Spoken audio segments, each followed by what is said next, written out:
So Steve, it is so nice to be sitting here talking with you today. It is. It's been a while. I think we first met a little over a year ago when we started working on the program for Kentucky Anti-AIDS Alliance at your bar. Yeah, and working together, we have a lot of things that we have in common as much as we have things that are different. Exactly. So one of those common things, I think, is our experience with those that we have loved and lost. Correct. So what's your experience? So I had one biological brother that in 2015 began losing weight.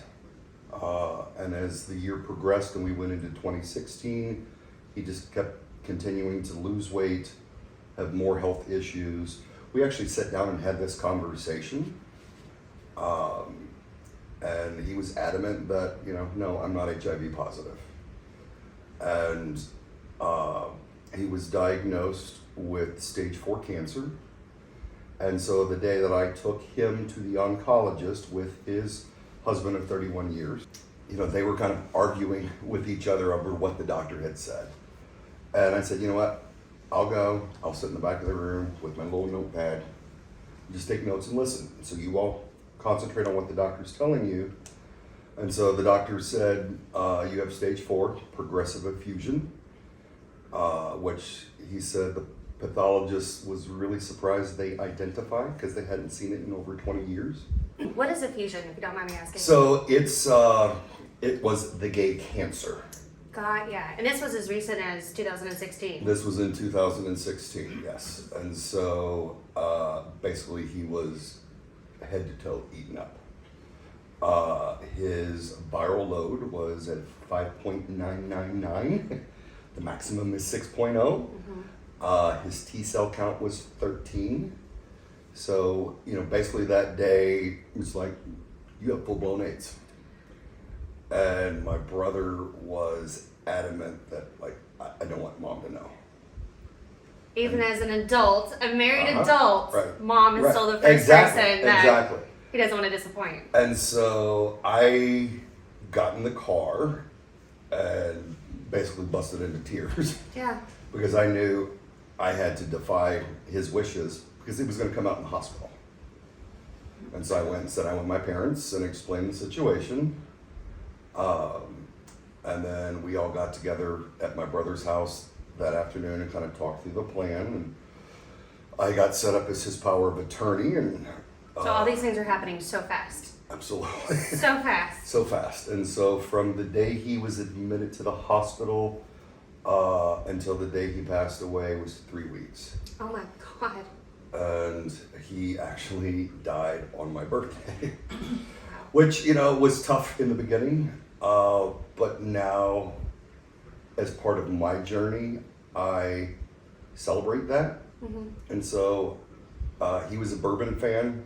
I'm really not. But I will do a shot of bourbon every year and toast my brother on my birthday and the date of his death. That's awesome. So it was a tough road, and I have a tendency to just suck it down. Yeah. You have a very jovial personality. I can't do, imagine. Right? But I didn't have time to process. Right. I was committed to getting my parents through this, my brother's spouse through this. Yeah. And it took me about 4 years of therapy to get to the point where I didn't want another family to go through what we did. Right. Everyone's death is different. And you think you have so much time to plan it. Some people, their exit is peaceful. Mm-hmm. This was not. And so that's ultimately how I got involved with KAA.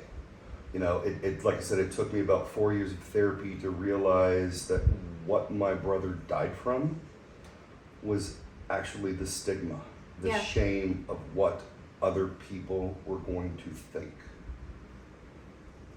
And sadly, his husband was so fearful of getting tested after we knew the situation with my brother because of what people were going to think. And I had to sit down with him and say, do you want to put your family, do you want to Right. put your mother through what we just went through?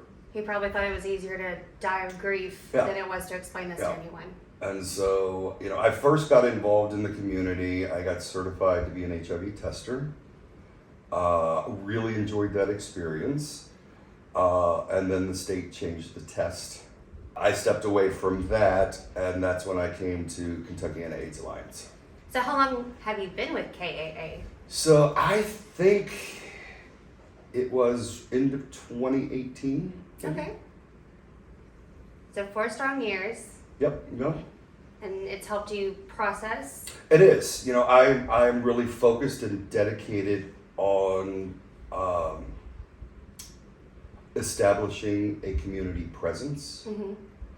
and education, outreach. We have some great programs, obviously, right? Yeah. But again, if I can prevent just one family from living through the experience that we lived through, Yeah. it's well worth it. Do you feel like you've met those people and you've made those impacts? Yes and no.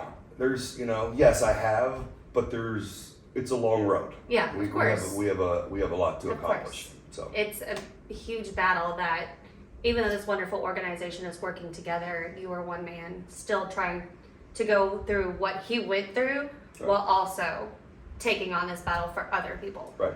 Because I'm sure every single day you are still processing and still thinking and wondering what could have happened if my brother just knew better. Yeah. Or And so it actually turned out that he had been aware that he was HIV positive for probably a decade and just the fear and kept him. chose to ignore it.